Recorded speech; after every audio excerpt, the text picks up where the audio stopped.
سورة مریم۔ بسم اللہ الرحمن الرحیم۔ الحمد للہ رب العالمین، والصلاة والسلام على سید الانبیاء والمرسلین وعلى آلہ واصحابہ اجمعین۔ اما بعد فاعوذ باللہ من الشیطان الرجیم، بسم اللہ الرحمن الرحیم۔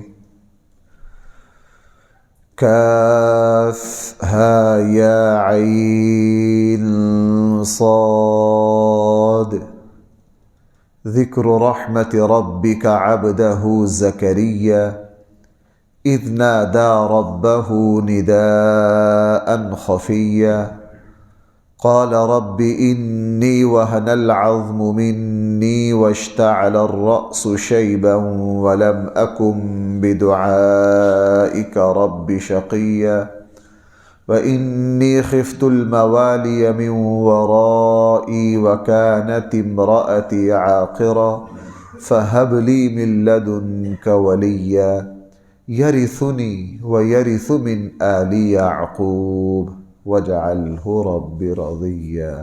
صدق اللہ مولانا العظیم۔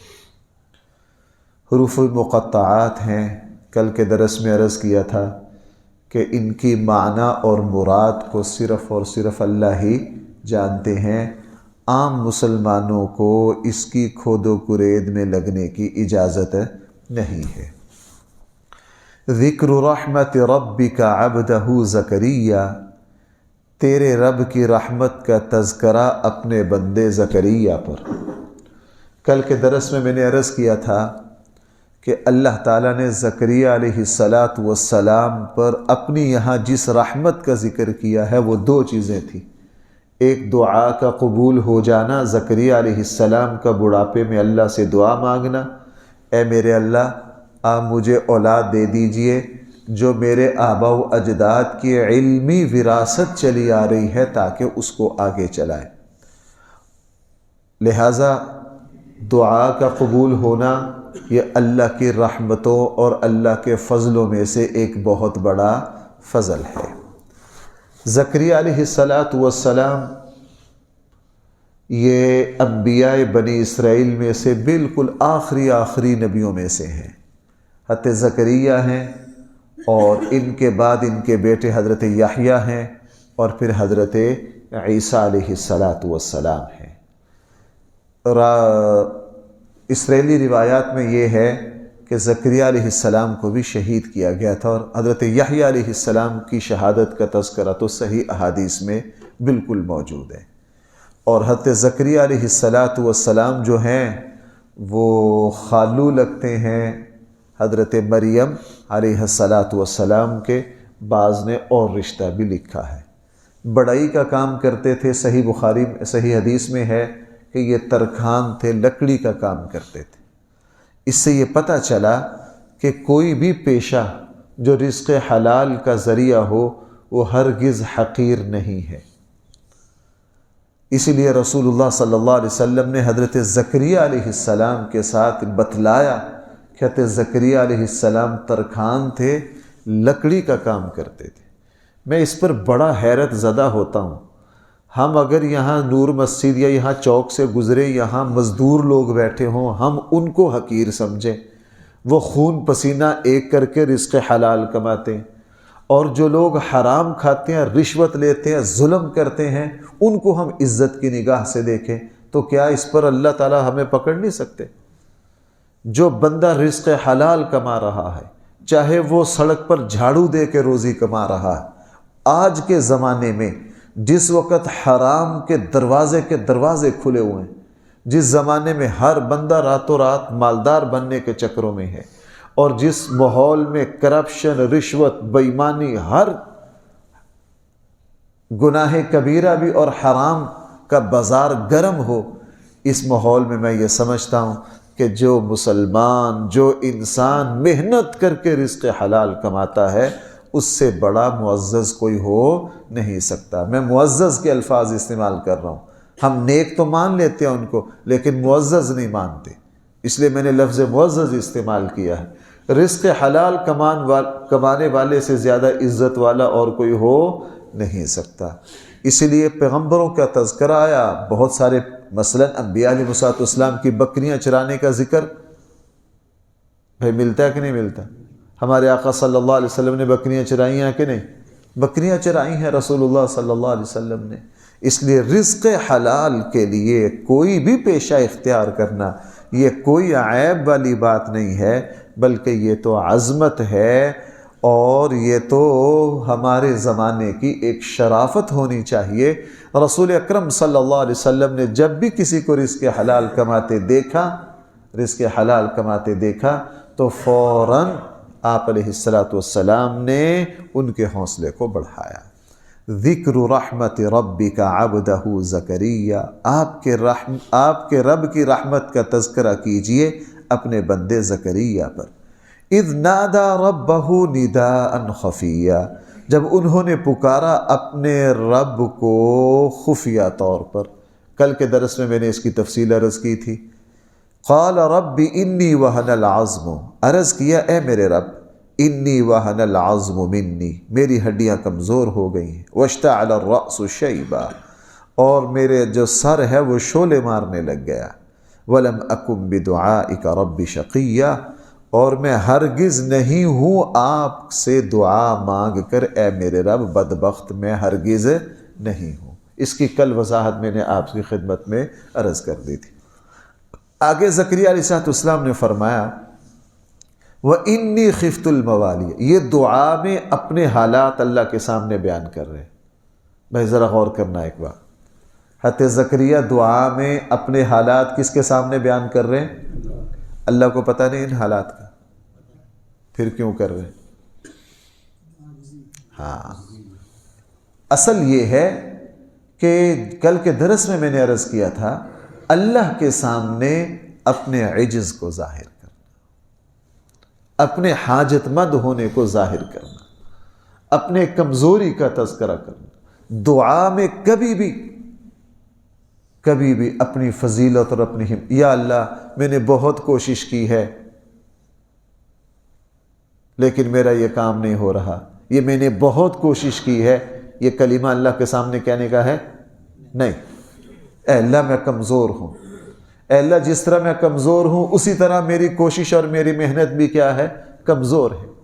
اے میرے اللہ میں عاجز ہوں، اے میرے اللہ مجھے تدبیر کا سلیقہ نہیں آتا، اے اللہ مجھے معاملات کو سنبھالنا نہیں آتا، میری کمزوری پر اے اللہ ترس کھائیے، رحم کیجیے۔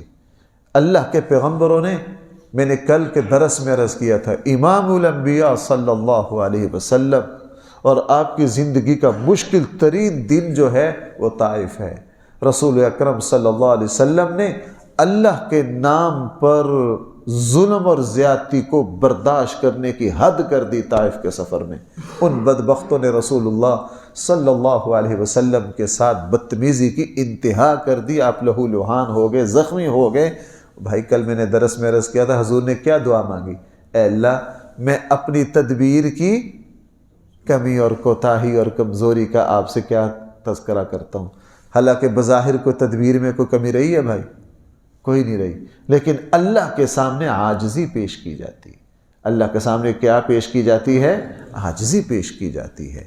میں نے شاید کسی درس میں سنایا ہو، علامہ سید سلیمان ندوی ہندوستان کے ایک بہت بڑے شخص ہوئے، اور ان کے استاد کی سیرت النبی پر 3-4 جلدوں میں عظیم الشان کتاب ہے، ہماری یہاں لائبریری میں بھی موجود ہے۔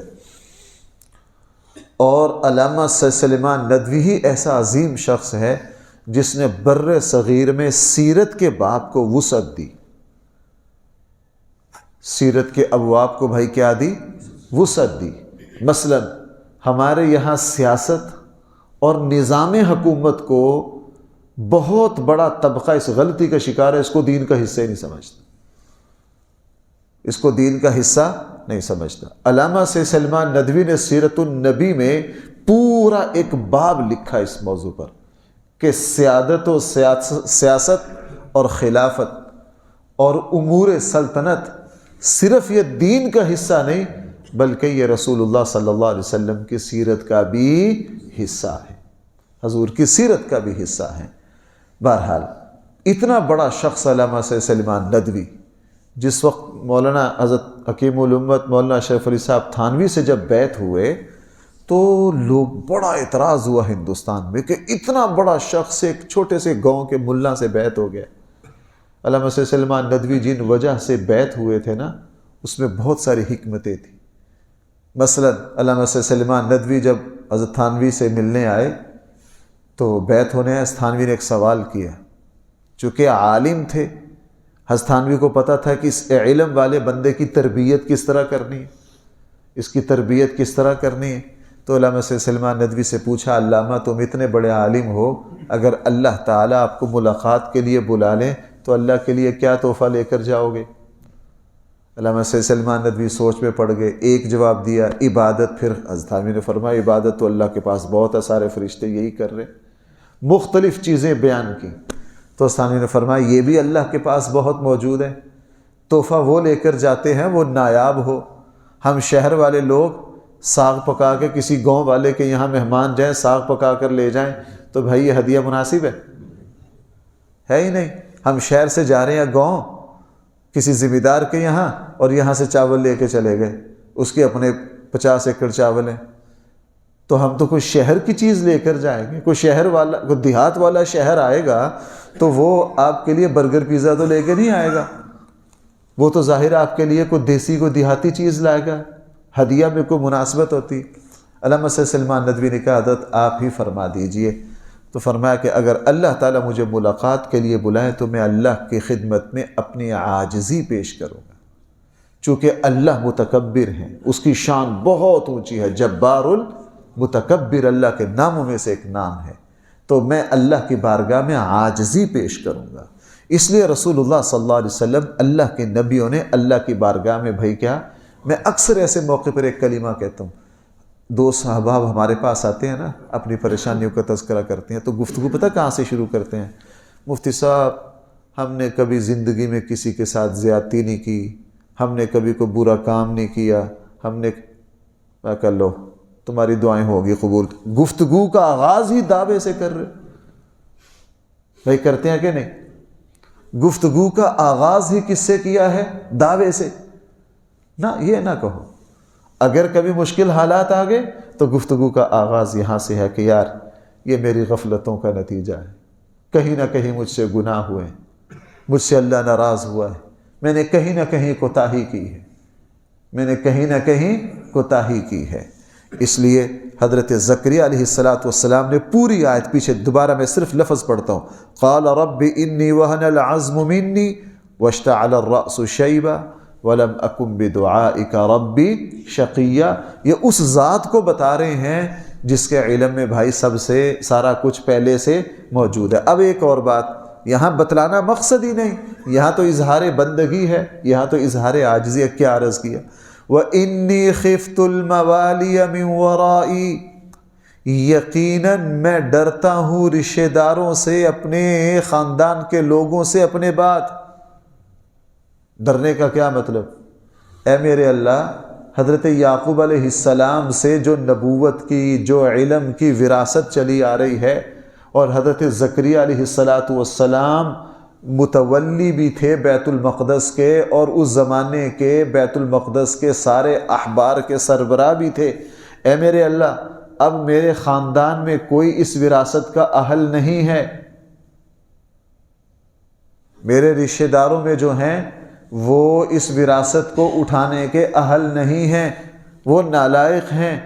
اے اللہ، اگر میرا کوئی لائق بچہ نہ ہوا تو او جو حضرت یعقوب علیہ السلام سے صدیوں سے نبوت کا، نیکی کا جو سلسلہ چلا آ رہا ہے، وہ سلسلہ بھائی کیا ہو جائے گا؟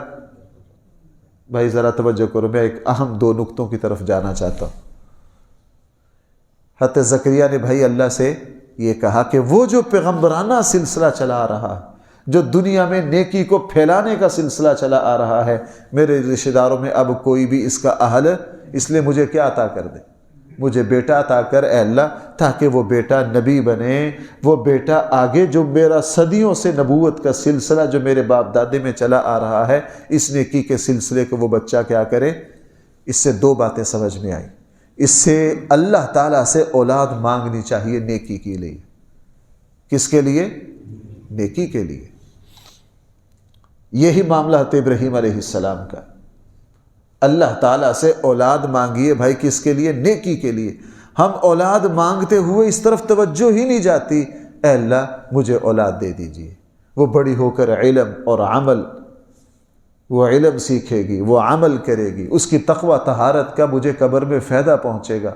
اے اللہ میں اپنی اولاد کی تربیت کروں گا، وہ اولاد میری صدقہ جاریہ بنے گی، وہ میری صدقہ، ہم کہتے ہیں میرا نام روشن کرے گی. بس یہ فضول سی باتیں رٹی رٹائی ہم، میرا نام روشن کرے گی، میری جائیداد کی وارث ہوگی. جائیداد کا تو کوئی بھی وارث بن جائے گا، جائیداد کا تو کوئی بھی وارث بن سکتا ہے. یہ کیا بات ہوئی؟ اس سے یہ سمجھ میں آیا کہ اولاد اللہ تعالیٰ سے بھائی کس کے لیے مانگنی چاہیے؟ نیکی کے لیے مانگنی چاہیے. اگلی بات، زکریا علیہ السلام کو فکر لاحق ہوئی کہ اگر میرے یہاں اولاد نہ ہوئی تو یہ نیکی اور نبوت کا سلسلہ میرے گھر سے کہیں اور منتقل ہو جائے گا. اس سے پتہ یہ چلا کہ اپنی اولاد کے لیے یہ سبق ہے کہ اپنے بڑوں کی نیکی کو بھی آگے جاری رکھنا چاہیے. اکثر میں یوں عرض کرتا ہوں، کئی سال پہلے میرے دل پر یہ بات آئی. ایک خاندان کے بڑے سربراہ فوت ہو گئے، ان کی جائیداد بہت زیادہ تھی. اس خاندان نے اعتماد کر کے مجھے بلایا کہ جی ہم اپنے تمام اثاثہ جات ہر چیز آپ کے سامنے رکھتے ہیں، ہمیں آپ ہی پر اطمینان ہے تو آپ اس کو شرعی طور پر تقسیم کر دیں. مجھے 3 دن لگے اور بہت بھاری وراثت تھی ان کی. جس دن وہ ساری ہر چیز، جو نقد، جو جائیدادیں، مارکیٹ، جو کچھ تھا وہ شرعی تقسیم ہو گیا. الحمدللہ بڑی آسانی سے 3 اس میں جو حصے بنے وہ ہو گئے. آخری دن جب وہ تھا تو میں نے ان سب کو پھر جب آخر میں وہ سارا کرنے کے بعد میں نے ان سے کہا بھائی آپ کی وراثت تقسیم ہو گئی ہے، لیکن 1-2 اہم باتیں مجھے آپ سے اور عرض کرنی. وہ آج تک مجھے یہ یاد دلاتے ہیں کہ آپ نے 8-10 سال پہلے ہمیں یہ باتیں کہی تھی، اور ہم اس کا بہت ساری، میں نے اپنی طرف سے کہاں کہی تھی، اللہ نے میرے دل پر ڈال دی. بندہ کی تو اپنی کوئی اوقات اور کوئی حیثیت نہیں ہے. ہماری زبان سے بھائی جو کچھ نکلتا ہے وہ کس کے فضل سے نکلتا ہے؟ اللہ تعالیٰ 1 منٹ میں بھلا دے، ہم 0 کے 0 ہیں. میں نے ان سے عرض کیا کہ دیکھو آپ نے اپنے والد صاحب کی جائیداد کو بڑے اہتمام سے تقسیم کیا ہے، کرنا چاہیے، قرآن کا حکم ہے، آپ نے کوئی غلط کام نہیں کیا. لیکن اب سارے بہن بھائی بیٹھو اور اب وہ فہرست بناؤ کہ آپ کے ابا کی نیکیاں کون کون سی تھیں. آپ کے ابا کی نیکیاں کون کون سی تھیں؟ ان کے والد بہت، انہوں نے بڑی اچھی زندگی گزاری. آپ کے ابا کی خوبیاں کون کون سی تھیں؟ آپ کے ابا کی نیکیاں کون کون سی تھیں؟ آپ کے والد صاحب کون کون سی نیکیاں کرتے تھے؟ اس کی بھی لسٹ بناؤ. میں نے کہا اگر ان نیکیوں کی تقسیم میرے اوپر چھوڑنی ہے تو جس کا جتنا زیادہ حصہ آیا ہے اس کے حصے میں وہ نیکیاں اتنے جائیں گی 1/2 کے اعتبار سے. بیٹے جو ہیں، اگر آپ کے والد صاحب آپ 20 پر متفق ہوتے ہیں کہ ہمارے ابا کی خوبیاں اور نیکیاں اور جو زندگی میں کرتے تھے یہ 20 ہیں، تو بھائی بہنوں کے حصے میں جائے گی 1-1، اور بھائیوں کے حصے میں کتنی جائیں گی؟ یوں کہہ لیجئے بیٹیوں کے حصے میں جائے گی 1-1 اور بیٹوں کے حصے میں جائے گی 2-2. کرو ان کو تقسیم. بہرحال وہ اس پر بڑے فکر مند ہوئے، پڑھے لکھے، تو اس نے کہا جی بات تو بہت اعلیٰ، بات تو بہت اعلیٰ، اس کو کرو تقسیم، بناؤ اس کو. اب جو نیکی اولاد کے جس حصے میں جائے وہ موت تک اس نیکی کو جاری رکھے کہ جس طرح میرے ابا سے مجھے وراثت ملی ہے مال کی، اسی طرح مجھے وراثت ملنی ہے کس کی؟ نیکیوں کی. ایک ہندوستان کی بہت عظیم شخصیت تھی، بہت پہلے فوت ہو گئے. انہوں نے ایک مرتبہ علماء کے مجمع میں ایک بات کہی تھی، کل وہ بات آئے گی، وہ بڑی عبرت والی ہے. انہوں نے کہا تھا کہ دیکھو رسول اللہ صلی اللہ علیہ وسلم کی صحیح حدیث ہے، کل میں اگلی آیت میں ایک اور رخ پر اس حدیث کو ذکر کروں گا. صحیح حدیث ہے اور صحاح ستہ میں جگہ جگہ ہے کہ العلماء ورثۃ الانبیاء، علم والے جو ہیں علماء کس کے وارث ہیں؟ انبیاء کے. انہوں نے علماء کے مجلس میں خود بھی بہت بڑے عالم تھے، کہا دیکھو میری ایک بات سنو، اس میں کوئی شک نہیں، صحیح حدیث ہے، انبیاء کے وارث حقیقی معنی میں علماء ہی ہیں جنہوں نے حضور کے مصلی اور ممبر پر کھڑا ہونا ہے. لیکن ایک بات یاد رکھو، اگر ابا جی مال چھوڑ کر جائیں تو وراثت ملتی ہے، اس کا تو سب کو پتہ ہے۔ اگر ابا جی قرضہ چھوڑ کر جائیں نا تو اس کی بھی وراثت چلتی ہے۔ تو جناب اللہ کے نبی کے وارث ہونے کی وجہ سے تمہیں جو فضیلتیں ملی ہیں وہ فضیلتیں تو لینا چاہتے ہو، لیکن اللہ کے نبی کی وراثت کافروں سے گالیاں کھانا بھی ہے، اس کو کون لے گا؟ پتھر کھانا بھی ہے۔ رسول اللہ صلی اللہ علیہ وسلم کو طائف والوں نے پتھر نہیں مارے، کہنے لگے جناب یہ پتھر کون کھائے گا، اس کی بھی وراثت تقسیم کرو۔ اللہ کے نبی نے فخر و فاقے بھی دین پر، اللہ کے نبی خود زخمی بھی ہوئے جہاد میں، اللہ کے نبی نے قربانیاں بھی دیں۔ تو علماء کو جھنجھوڑا، جس طرح تم فضائل میں حضور کے وارث بنتے ہو تو دکھ اور تکلیف میں بھی کس کا وارث بننا ہے؟ اس کو بھی تو لو، اس کو بھی تو لو۔ زبردست بات کہی، اور ماحول پر ایسا اثر ہوا کہ سب کی آنکھوں سے آنسو جاری ہو گئے کہ یار یہ کیا زبردست بات کہی ہے۔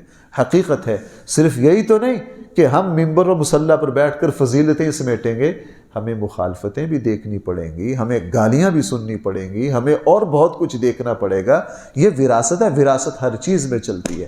حضرت زکریا علیہ السلام نے کیا عرض کیا؟ انی خفت الموالیہ، اے اللہ میں ڈرتا ہوں اپنے بعد اپنے رشتہ داروں کے بارے میں کہ وہ اب اس وراثت کو سنبھالنے کے اہل ہے، اور میری اپنی صورتحال یہ ہے وَكَانَتِ امْرَأَتِي عَاقِرًا، میری بیوی جو ہے وہ شروع سے ہی بانجھ ہے۔